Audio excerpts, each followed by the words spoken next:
Friday evening hits like a sledgehammer to the skull. I'm driving home from another soul-crushing day at Morrison Security Consulting, where I spend my time installing cameras for paranoid suburban housewives who think their gardeners are casing the joint. The irony isn't lost on me that I'm about to walk into my own surveillance nightmare.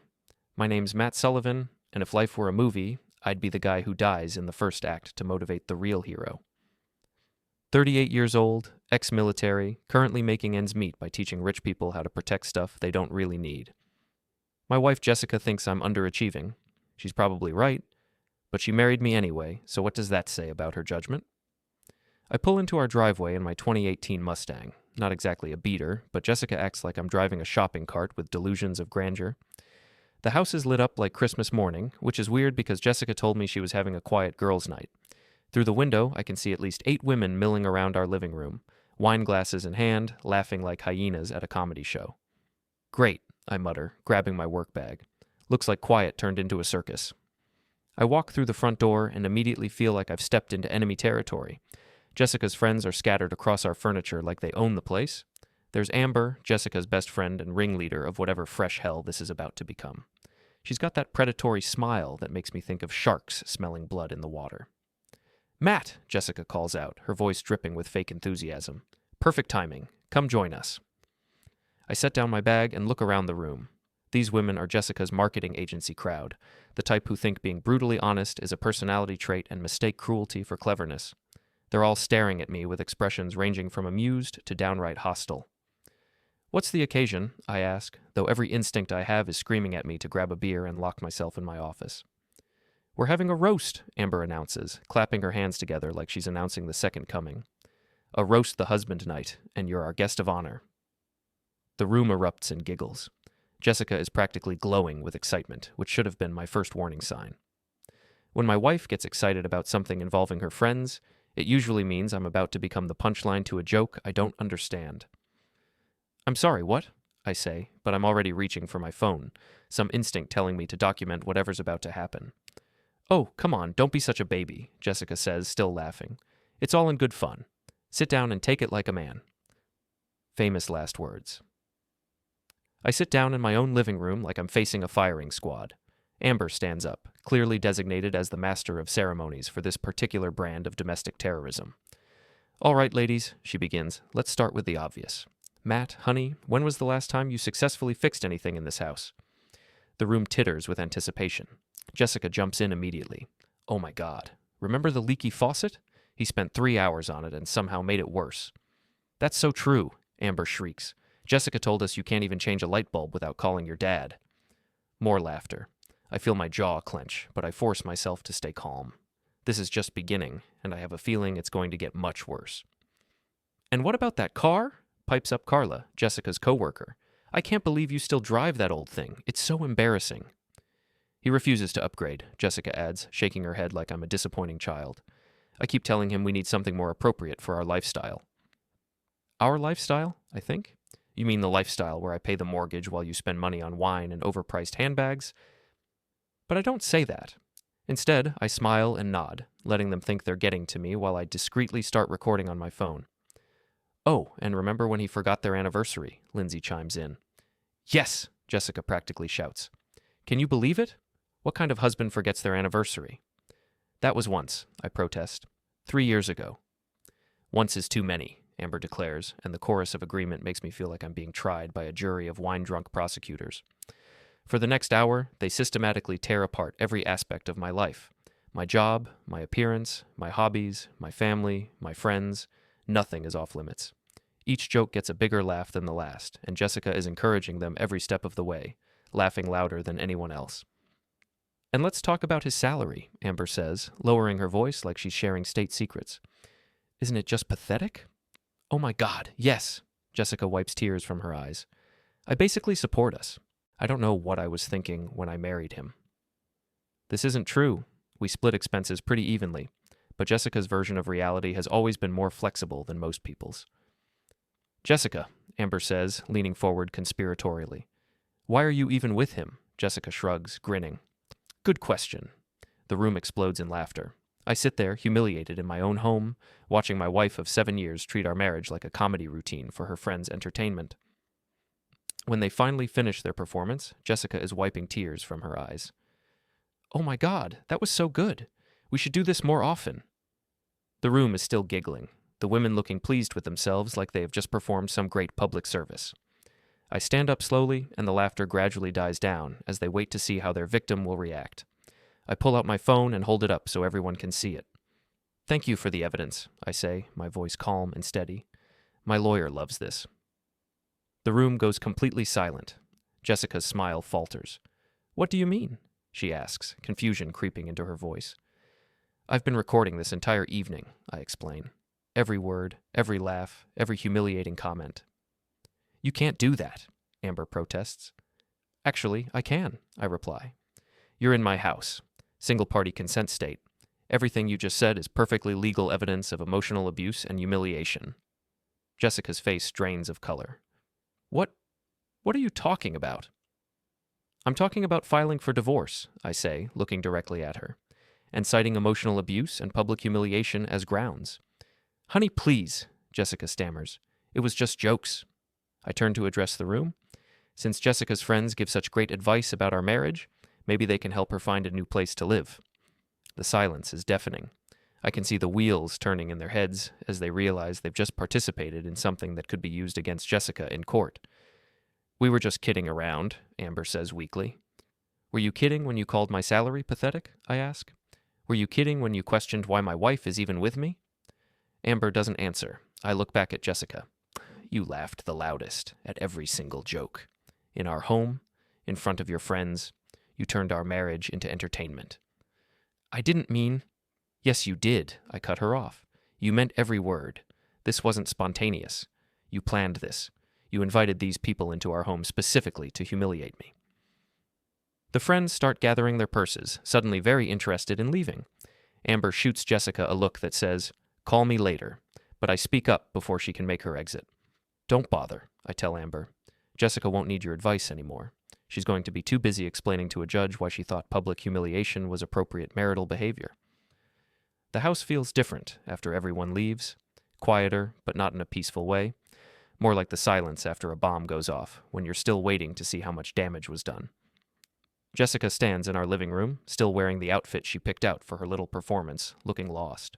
The confident woman who spent an hour laughing at my expense has been replaced by someone who's finally starting to understand the consequences of her actions. "Matt, please," she says, her voice small. "Can we talk about this?" "Talk?" I laugh, but there's no humor in it. "You mean like how we should have talked before you decided to turn me into a comedy routine?" "It wasn't like that. It was exactly like that." I'm still holding my phone, the recording safely stored. "Amber didn't just randomly decide to roast me tonight, Jessica. This was planned.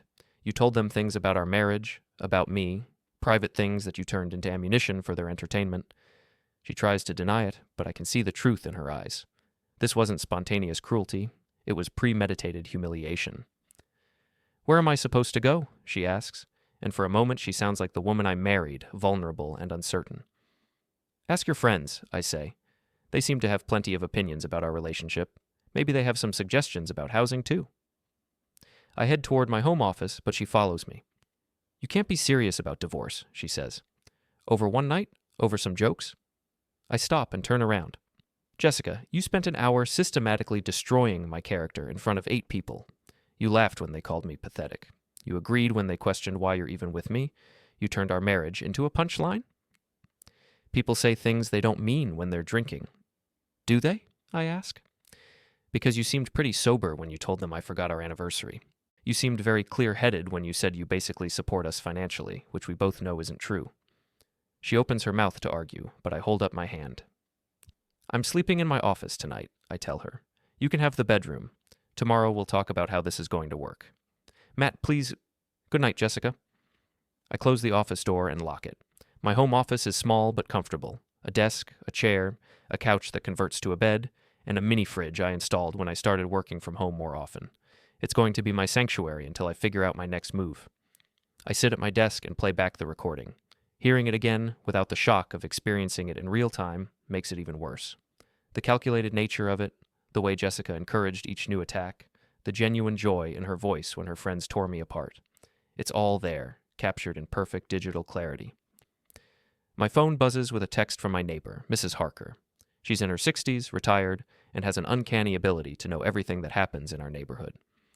Saw all the cars tonight. Everything okay? Mrs. Harker has been suspicious of Jessica since day one. She's never said anything directly, but I've caught her watching Jessica with the kind of expression usually reserved for people who don't pick up their dog's waste. I text back, "Long story. I'll fill you in tomorrow. I'll make coffee. 9 a.m.? Sounds perfect." I spend the rest of the night researching divorce lawyers and reviewing my financial situation. Jessica and I don't have kids, which simplifies things, but we do own the house together and have shared accounts that will need to be sorted out. The recording will help establish grounds for emotional abuse, but I need to be smart about how I proceed. Around 3 a.m., I hear Jessica crying in the bedroom.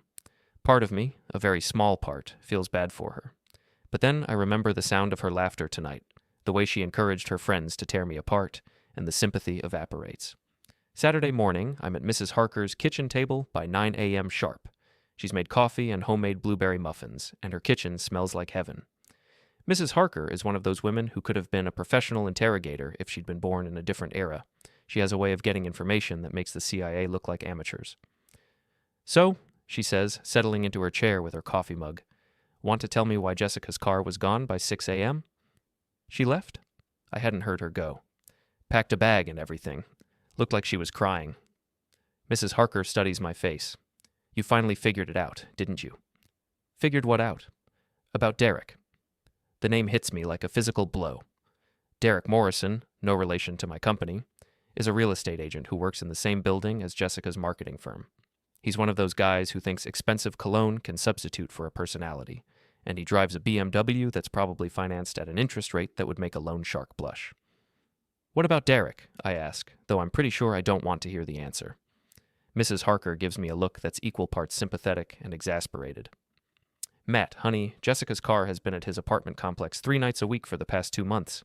She doesn't come home until sunrise." The coffee suddenly tastes like ash in my mouth. "You're sure?" "I walk my dog at 6 a.m. every morning. Same route, same time, for 15 years. His complex is 2 blocks over. Her car's been there so often, I thought maybe you knew." I set down my coffee mug carefully, afraid I might throw it if I'm not paying attention. "She told me she was working late. Big campaign for a new client."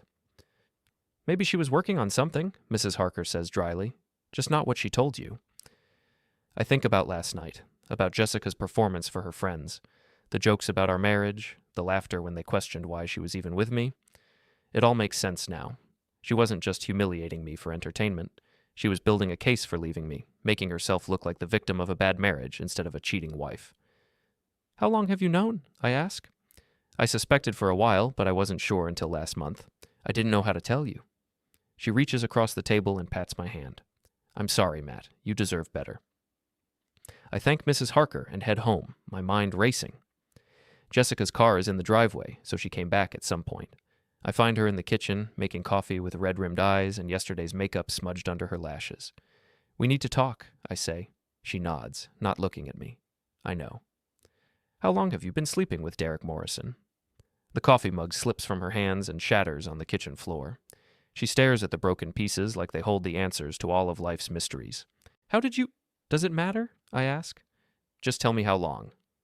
3 months, she whispers. "Maybe 4. And last night, the roast? Was that his idea or yours?" She starts crying again, but I don't move to comfort her. "It wasn't supposed to be like that. Amber suggested it, and I thought if I could make you look bad, make our marriage look bad, it would be easier to leave me for Derek," I finish. "You were building a narrative, making me the villain so you could be the victim who finally found the courage to leave her terrible husband. It wasn't like that. It was exactly like that." I'm surprised by how calm I sound. "You've been cheating on me for months, and instead of just asking for a divorce like an adult, you decided to humiliate me in front of your friends first. You wanted to destroy my reputation before you destroyed our marriage." Jessica sinks into a kitchen chair, still crying. "I'm sorry. I'm so sorry." "No, you're not," I tell her. "You're sorry you got caught. You're sorry your plan backfired. But you're not sorry for what you did." I leave her in the kitchen with her broken coffee mug and her crocodile tears. In my office, I call the best divorce lawyer in town and schedule an appointment for Monday morning. Then I do something that probably makes me a terrible person, but I'm past caring about being the good guy. I cloned Jessica's phone. One of the perks of working in private security is that you learn a lot about surveillance technology. Most people think cloning a phone requires some kind of Hollywood hacker skills, but the truth is much simpler. If you have physical access to someone's device and they're careless about security, which Jessica definitely is, it's embarrassingly easy.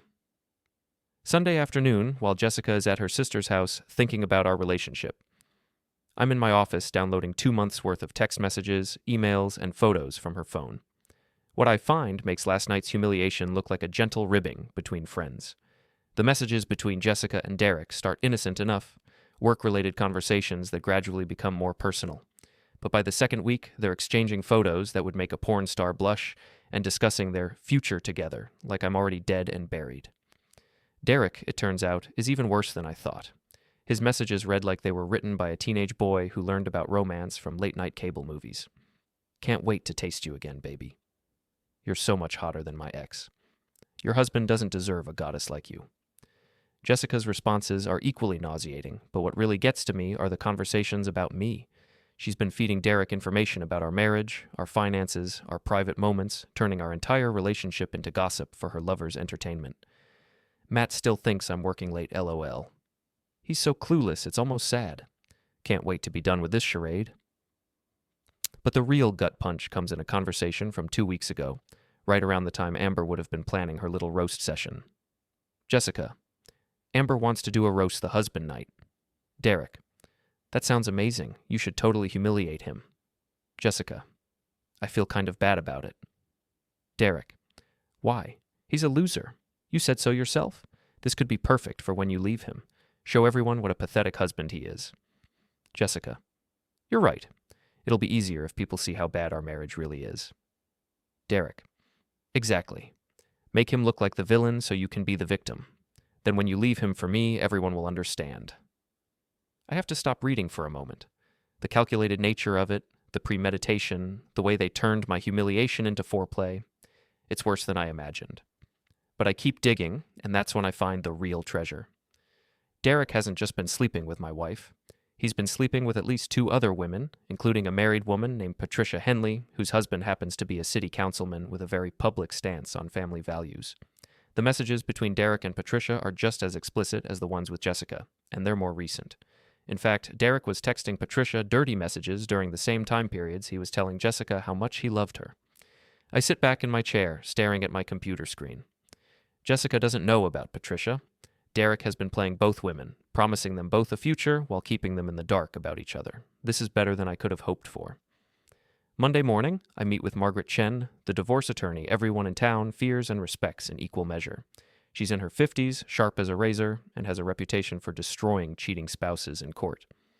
This is quite a collection of evidence, she says, reviewing the recordings and messages I've brought her. Your wife really didn't think this through, did she? Apparently not.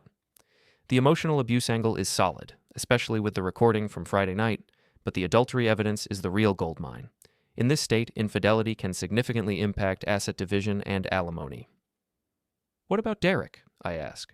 Can we go after him too? Margaret smiles, and it's not a pleasant expression. Alienation of affection laws are still on the books here. If we can prove he intentionally interfered with your marriage, we can sue him for damages.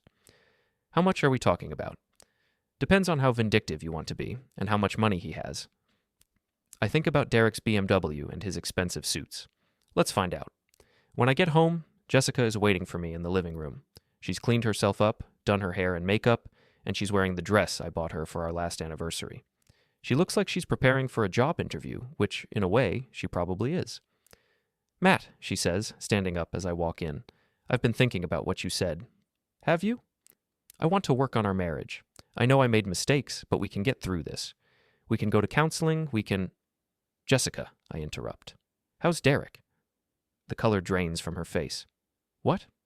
Derek Morrison, your boyfriend, the one you've been sleeping with for the past 4 months. How's he doing? She sits down heavily, all pretense abandoned. How long have you known? Does it matter? The question is, does Derek know about Patricia Henley? Now she looks confused. Who? Patricia Henley, Councilman Henley's wife, Derek's other girlfriend, the one he's been texting while he's been texting you, the one he's been making the same promises to that he's been making to you. Jessica stares at me like I've started speaking a foreign language. That's not... Derek wouldn't. I pull out my phone and read her one of Derek's messages to Patricia from last week. Can't wait to start our life together, beautiful. You're the only woman I've ever truly loved. He sent that to Patricia 3 hours after he sent you a message saying you were his soulmate, I add. Jessica's face crumples. You're lying. I wish I was. I show her the screenshots. Derek's been playing both of you. He's not leaving his life behind for you, Jessica. He's collecting married women like trophies. She reads the messages, her expression shifting from disbelief to horror to rage. That bastard, that lying, cheating bastard. The irony is apparently lost on her. So here's how this is going to work. I continue. I've filed for divorce. I have evidence of your adultery, evidence of emotional abuse, and evidence that your boyfriend is a serial cheater who manipulated you into destroying our marriage for his entertainment. Matt, please. I'm not finished. You have 2 choices. You can make this easy, agree to a fair settlement, and we can both move on with our lives. Or you can make this difficult, and I'll make sure everyone in town knows exactly what kind of person you are and exactly what kind of man you threw away your marriage for. Jessica looks at me like she's seeing me for the first time. You're not the same person I married? No, I agree. The person you married was naive enough to trust you. Consider this my graduation ceremony. She leaves that afternoon, taking only her clothes and personal items. I watch from the window as she loads her car, and I feel nothing. No sadness, no regret, no sense of loss. Just relief that the pretense is finally over. That evening, I pour myself a whiskey and sit on my back deck, looking out at the garden Jessica never helped me plant. My phone buzzes with a text from an unknown number. We need to talk. This is Derek. I smile and type back, No, we really don't. But Derek Morrison is about to learn that some conversations are unavoidable. Derek Morrison is the kind of man who thinks intimidation is a cologne you can buy at the mall. Tuesday morning, he shows up at my office like he's auditioning for a role in a straight-to-video action movie. He's wearing a suit that probably costs more than my car payment, and he has the kind of artificially white teeth that suggest either excellent dental hygiene or a serious cocaine habit. We need to talk, he announces, barging into my office without knocking. I look up from my computer, where I've been researching his financial situation. Turns out Derek's BMW is leased, his apartment is rented, and his real estate business is leveraged to the eyeballs. He's got the lifestyle of a successful man built on a foundation of debt and delusion. Do we? I ask, not bothering to stand up. I can't think of anything we need to discuss. You can't think of... He stops mid-sentence, apparently realizing that righteous indignation might not be the best approach for a man who's been sleeping with someone else's wife. Look, this whole thing has gotten out of hand. Has it?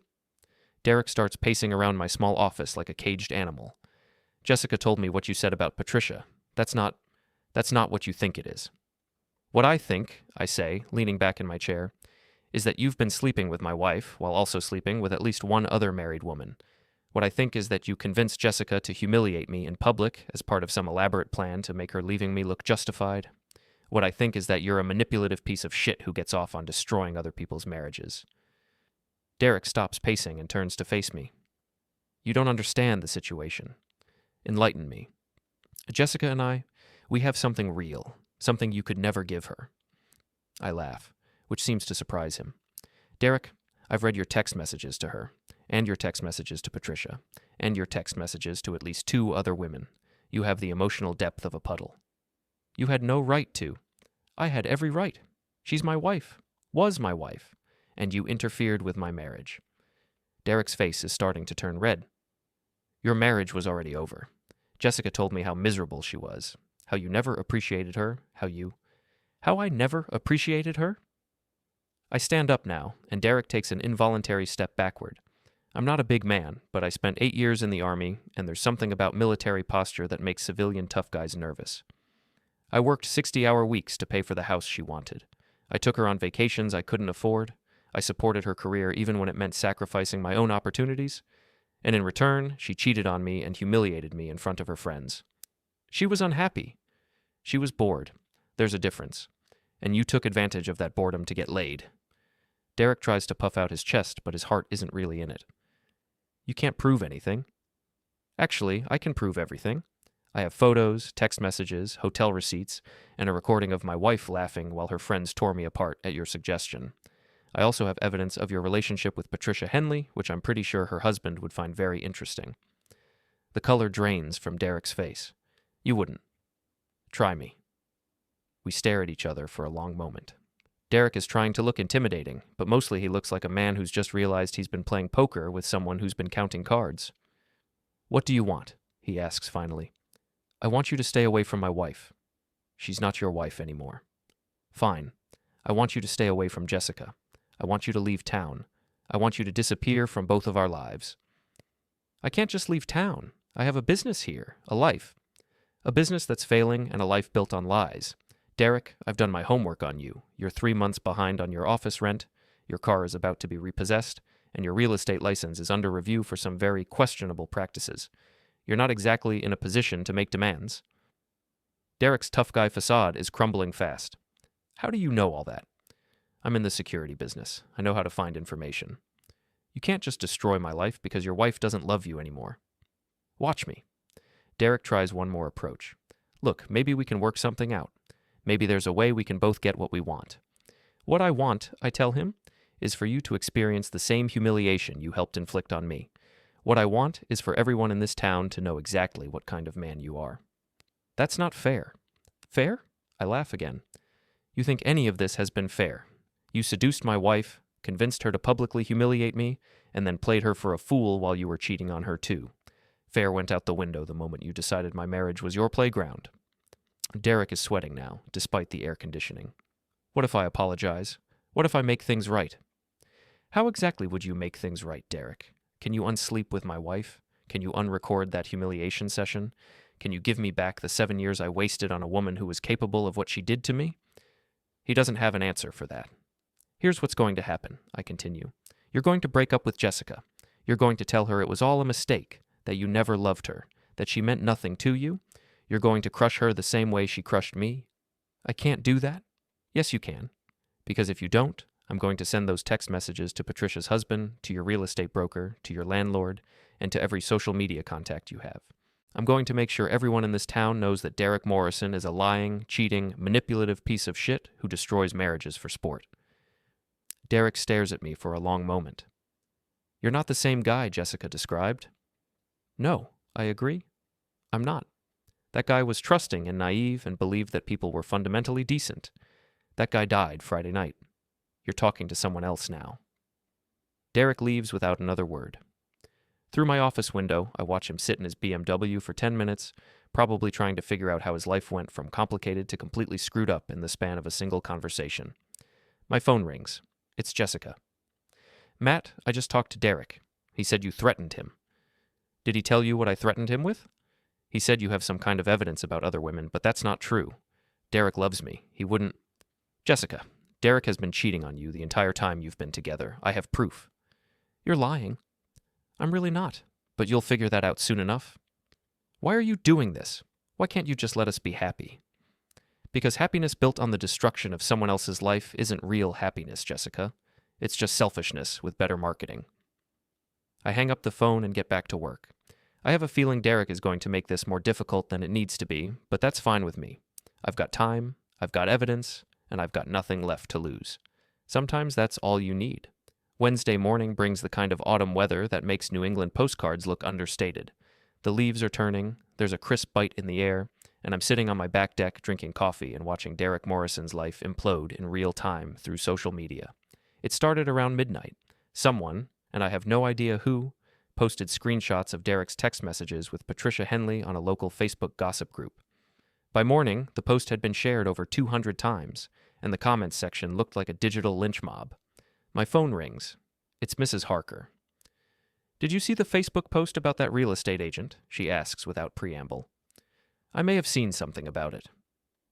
"Patricia Henley's husband is a city councilman, you know. He's not going to take this well." "I imagine not." Also, Jessica's car was back at Derek's place last night, but she left around 2 a.m. Looked like they were having quite an argument in the parking lot. Mrs. Harker's intelligence network would make the NSA jealous. "Interesting," I say. "Matt, honey, you didn't have anything to do with those screenshots getting posted, did you?" "Mrs. Harker, I'm shocked that you would even suggest such a thing." She laughs. "That's what I thought." "Well, just so you know, half the neighborhood is talking about it. Apparently Derek's been quite busy with the local wives."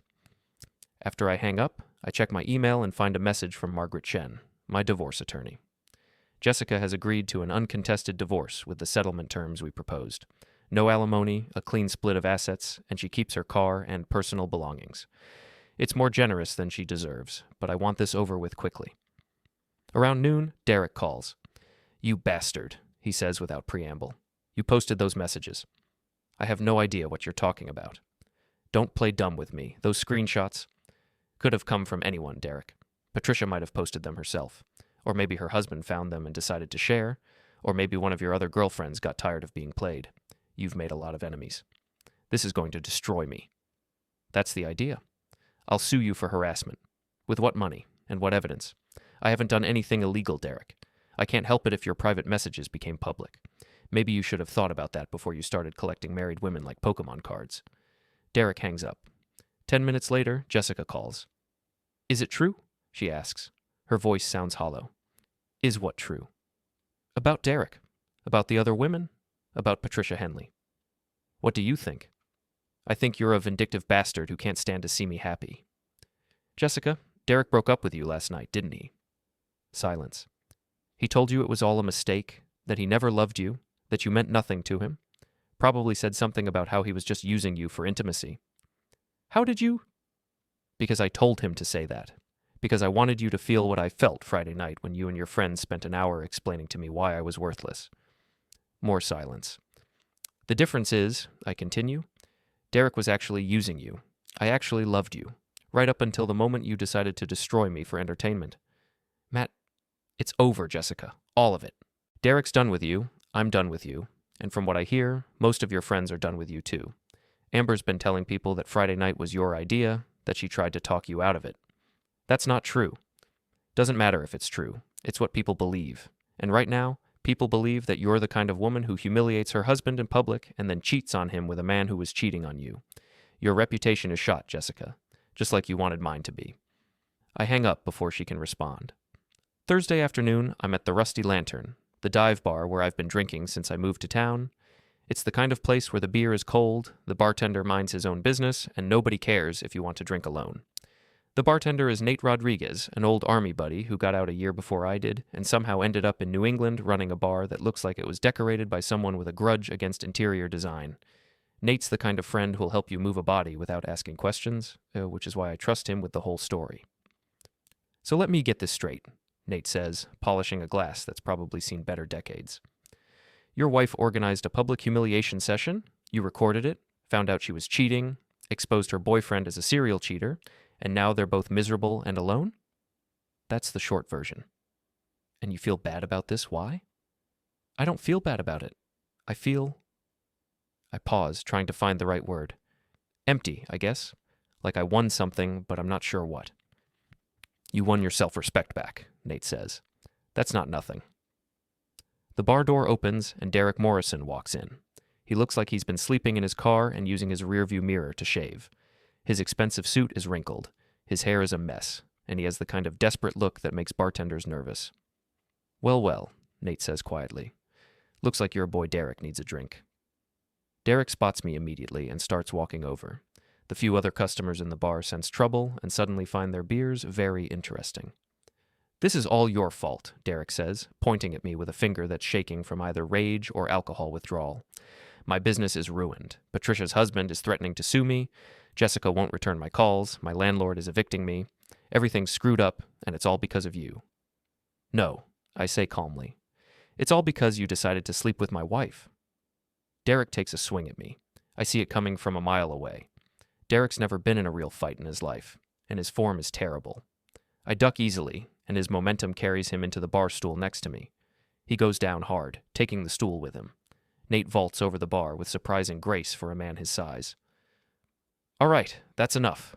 Derek, you're done here. Get out." Derek struggles to his feet, his face red with embarrassment and rage. "This isn't over." "Yeah, it is," I tell him. "It's been over since the moment you decided to play games with people's lives. You lost, Derek. Accept it and move on."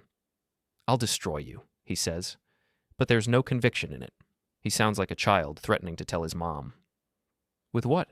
I ask. "You have no money, no business, no friends, and no credibility. You're a cautionary tale, Derek. You're what happens when someone mistakes cunning for intelligence." Nate escorts Derek to the door. Don't come back, he tells him. You're not welcome here anymore. After Derek leaves, Nate pours me another whiskey. That felt good, didn't it? It felt necessary, I say.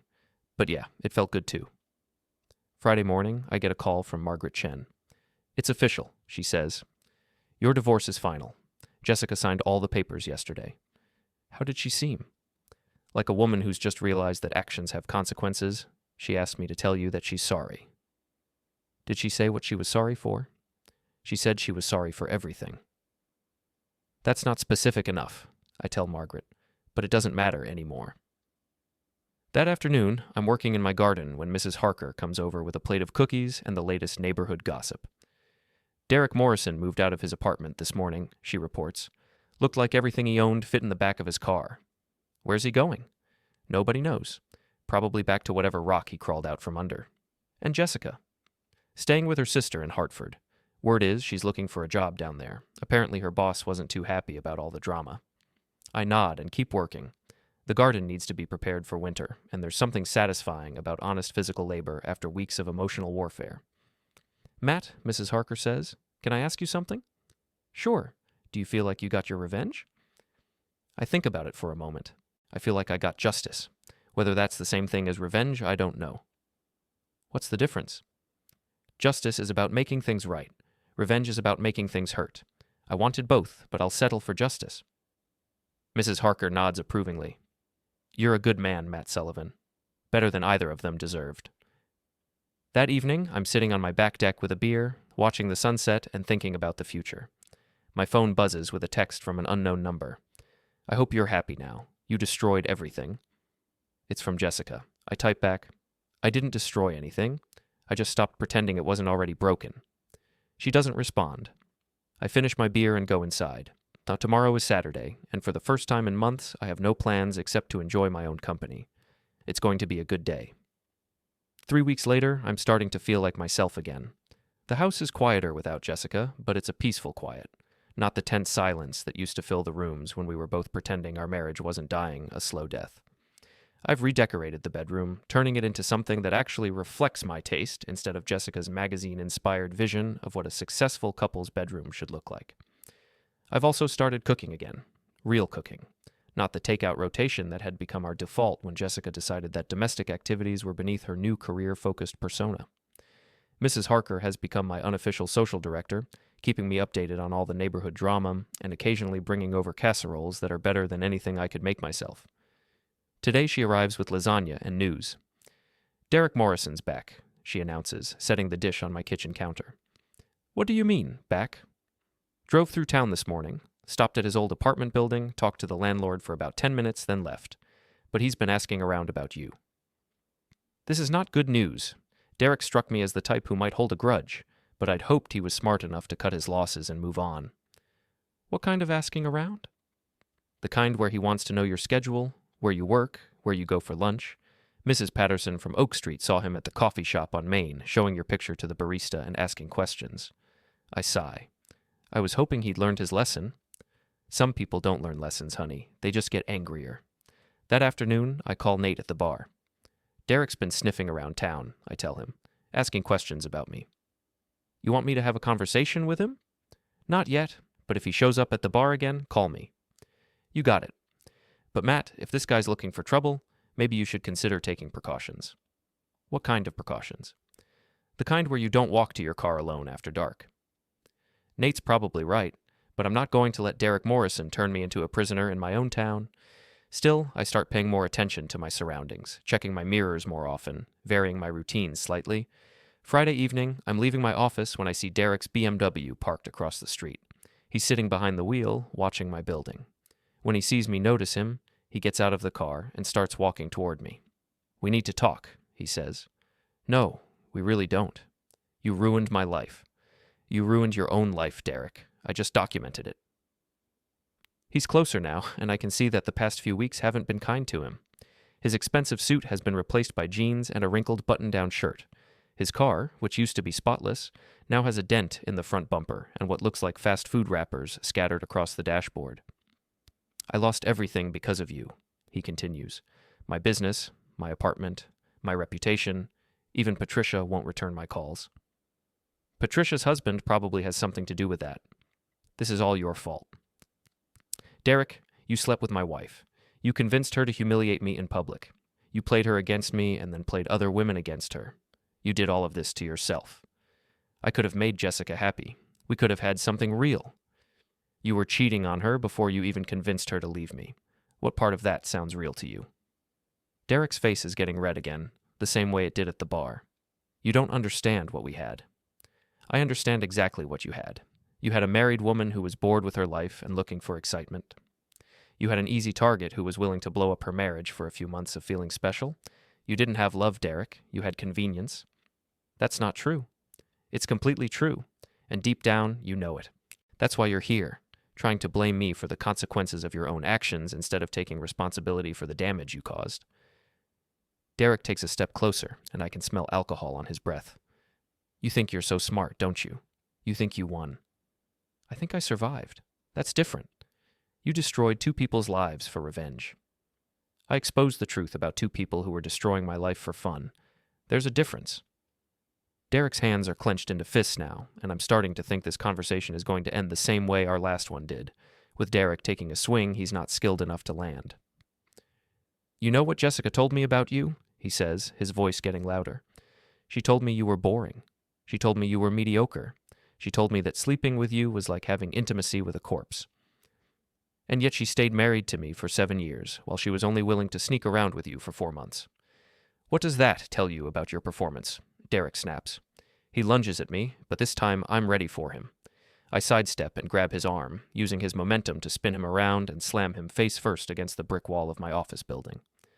Here's what's going to happen, Derek, I say, keeping his arm pinned behind his back. You're going to get in your car and drive away. You're going to stop asking questions about me, stop following me, and stop blaming me for the mess you made of your own life. Let me go.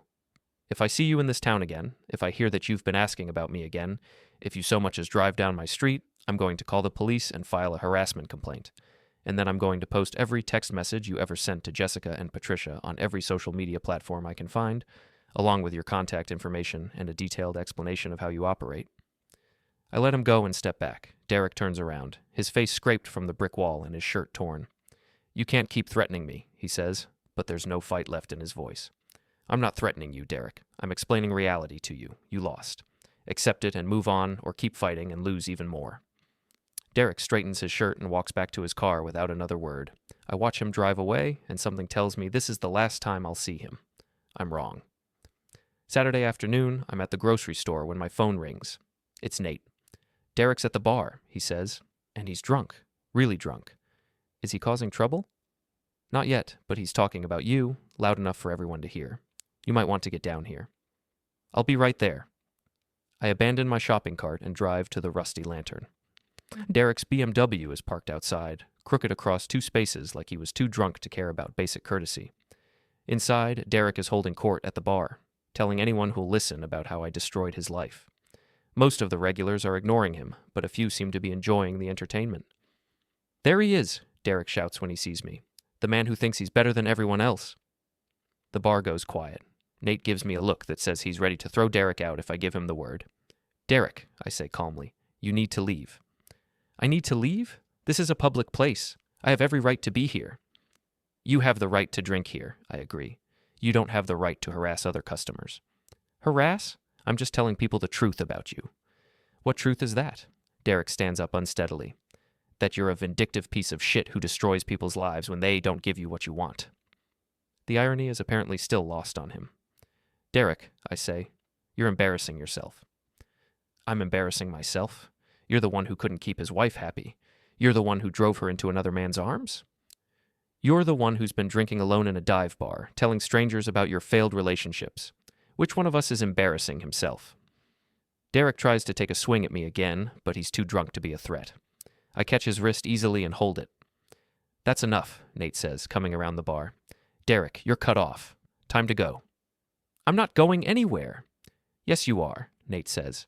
You can leave on your own, or I can help you leave. Your choice. Derek looks around the bar, probably hoping for support, but the other customers are either ignoring him or shaking their heads in disgust. This isn't over, he tells me. Yes, it is, I reply. It's been over for weeks. You're the only one who doesn't know it yet. Nate escorts Derek to the door. Through the window, I watch Derek stumble to his car, and for a moment I think he's actually going to try to drive drunk. But instead, he sits in the driver's seat with his head in his hands. You want me to call him a cab? Nate asks. Call the police, I say. Tell them there's a drunk man in the parking lot who's about to drive. You sure about that? I'm sure. 20 minutes later, Derek Morrison is arrested for public intoxication and attempting to operate a vehicle while impaired. As the police car drives away, I feel something I haven't felt since this whole thing started. Closure. Derek won't be bothering me anymore. Jessica is gone, living her new life in Hartford and dealing with the consequences of her choices. And I'm finally free to figure out what comes next. Standing in the parking lot of the Rusty Lantern, watching Derek's BMW get towed away, I realize that revenge isn't about destroying your enemies. It's about outlasting them. I've outlasted them both. 2 months after Derek's arrest, life has settled into a routine that I actually enjoy. I've expanded my security consulting business, picking up 3 new clients who heard about my work through word of mouth. Turns out surviving a very public marital implosion with your dignity intact is good advertising in a town where everyone knows everyone else's business. Mrs. Harker has become my unofficial matchmaker, constantly mentioning single women in the neighborhood who might be perfect for a nice man like you. I appreciate the thought, but I'm not ready for that yet. I'm still learning how to be myself again, how to trust my own judgment after 7 years of having it systematically undermined. Jessica has found a new job in Hartford, working for a smaller marketing firm at a significant pay cut. According to Mrs. Harker's intelligence network, she's living in a studio apartment and driving a used Honda because the BMW payments became too much without my income to help cover expenses. She's also apparently been telling people that our divorce was mutual and that we grew apart, which is Jessica's way of rewriting history to make herself look less like the villain. Derek, meanwhile, has disappeared entirely. After his arrest, he lost his real estate license and declared bankruptcy. His BMW was repossessed, his apartment was foreclosed on, and he left town in the middle of the night owing money to half the businesses on Main Street. Last anyone heard, he was living with his mother in Pennsylvania and working at a car dealership. I should feel satisfied by all of this, and mostly I do. But there's still one loose end that bothers me. Amber. Amber was the architect of that Friday night humiliation session. She planned it, organized it, and encouraged Jessica to participate. While Jessica paid the price for her choices and Derek paid the price for his, Amber has managed to escape any real consequences. She's still living her life, still spreading gossip and manipulating her friends, still pretending that what happened that night was just harmless fun that got out of hand. That changes today. I've spent weeks gathering information about Amber's life, using the same techniques I used to expose Derek's affairs. What I found is a woman whose entire existence is built on lies and manipulation. She's been embezzling money from the charity where she volunteers, having an affair with her married boss, and spreading malicious rumors about anyone she perceives as a threat to her social status. More importantly, I've discovered that Amber is planning another roast night, this time targeting Linda Patterson, a recently divorced woman who's been trying to rebuild her life after her husband left her for a younger woman. Amber sees Linda as competition in the dating market and has decided to eliminate the threat by publicly humiliating her. I can't let that happen. Saturday evening, I'm parked outside Amber's house, watching through the windows as she prepares for her party. She's invited 6 women from her usual circle, including 2 who were at my humiliation session. They have no idea that their phones have been cloned, their social media accounts have been monitored, and their private conversations have been recorded. They also have no idea that Linda Patterson isn't coming tonight. I called her this afternoon and told her exactly what Amber had planned. Linda was horrified but grateful, and she agreed to help me turn the tables on her would-be tormentor. At 8 o'clock, just as the party is getting started, I knock on Amber's front door. "Matt," she says, clearly surprised to see me. "What are you doing here?" "I need to talk to you about tonight," I tell her. "Tonight? What about tonight?" "About what you have planned for Linda Patterson." Amber's face goes pale. "I don't know what you're talking about." "Sure you do, just like you knew exactly what you were planning the night you decided to humiliate me in my own home." "That was different." "No, it wasn't. It's exactly the same. You find someone you perceive as weak or vulnerable, you organize a group of women to tear them apart, and then you sit back and enjoy the show." "You need to leave," Amber says, but her voice is shaking. "Actually, I need to come in. We have some things to discuss." I push past her into the living room, where her guests are sitting with wine glasses and confused expressions. They recognize me immediately, and the temperature in the room drops about 20 degrees. "Ladies," I say, addressing the group, "I have some information you might find interesting." Get out of my house, Amber demands. In a minute, I tell her. First, I want to share some recordings with your friends. Recordings of conversations where you talk about them behind their backs. Recordings where you reveal their secrets to other people. Recordings where you plan to humiliate and destroy women who trust you. I pull out my phone and start playing audio clips. The first is Amber talking to her boss about Carla's drinking problem. The second is Amber telling a mutual friend about Lindsay's financial troubles. The third is Amber laughing about Maya's marriage problems and speculating about when her husband will leave her. The women listen in stunned silence as their trusted friend is revealed to be a malicious gossip who's been betraying their confidences for years. How did you get these? Amber asks, her face now completely white. The same way I got Derek's text messages and Jessica's emails. You people really need to learn about digital security. I play one more recording, this one of Amber talking to her married boss about their affair and laughing about how stupid his wife is for not figuring it out. You're a predator, Amber, I tell her. You target vulnerable women, gain their trust, and then use their secrets against them. You did it to me, you were planning to do it to Linda Patterson, and you've been doing it to these women for years. The room erupts in angry voices as Amber's friends realize the extent of her betrayal. Carla throws her wine in Amber's face. Lindsay calls her a backstabbing witch. Maya storms out, slamming the door behind her. Within 10 minutes, Amber is alone in her living room, covered in wine and facing the ruins of her social circle.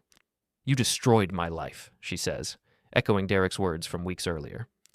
No, I tell her. I exposed your life. There's a difference. You destroyed yourself the moment you decided that other people's pain was your entertainment. What do you want from me? I want you to understand what it feels like to be alone and humiliated. I want you to experience the same isolation you've inflicted on other people. I want you to know that actions have consequences. Amber starts crying, but they're not tears of remorse.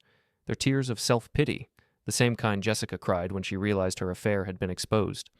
I'm not done, I continue. Tomorrow morning, your boss's wife is going to receive copies of your text messages about their affair. Your charity is going to receive evidence of your embezzlement. And every woman in this town is going to know exactly what kind of person you really are. You can't do this. I already have. The emails are scheduled to send automatically at 9 a.m. The only way to stop them is if I manually cancel them before then. What do you want me to do? I want you to leave town. Tonight, pack your things, get in your car, and disappear. Find somewhere else to spread your poison. I can't just leave. Sure you can. Derek did it. Jessica did it. Now it's your turn. Amber looks around her empty living room at the wine stains on her carpet and the broken glass on her coffee table. Where am I supposed to go? I don't care where you go, as long as it's far away from here.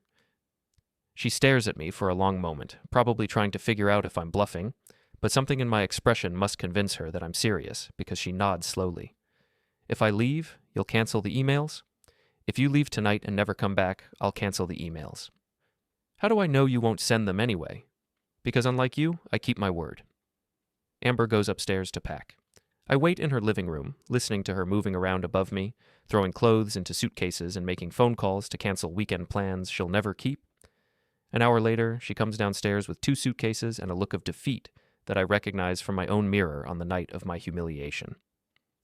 I hope you're satisfied, she says. I'm satisfied that you won't be hurting anyone else, I tell her. That's enough. I watch through the window as Amber loads her car and drives away. Then I take out my phone and cancel the scheduled emails. I meant what I said about keeping my word. By Sunday morning, the news of Amber's sudden departure has spread through the neighborhood.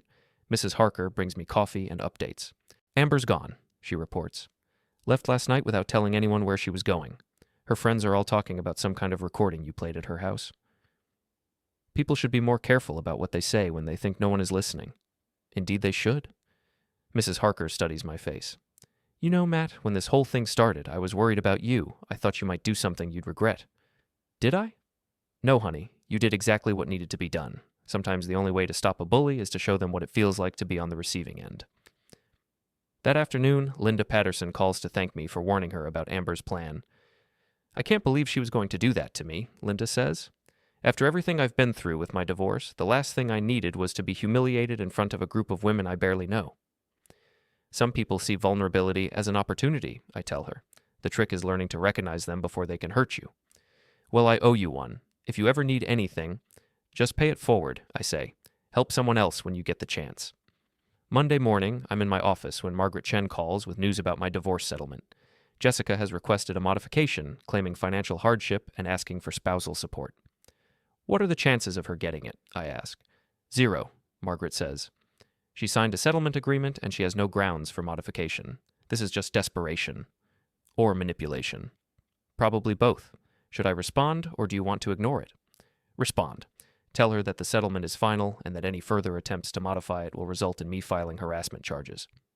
Gladly. Tuesday evening, I'm having dinner at the Rusty Lantern when Nate brings me a beer I didn't order. From the lady at table 6, he says, nodding toward a woman sitting alone near the window. She's attractive in a natural way that doesn't require expensive clothes or professional makeup. Mid-30s, brown hair, reading a book while she eats.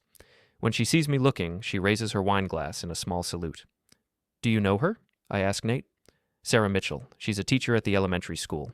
Moved here about 6 months ago after her divorce was finalized.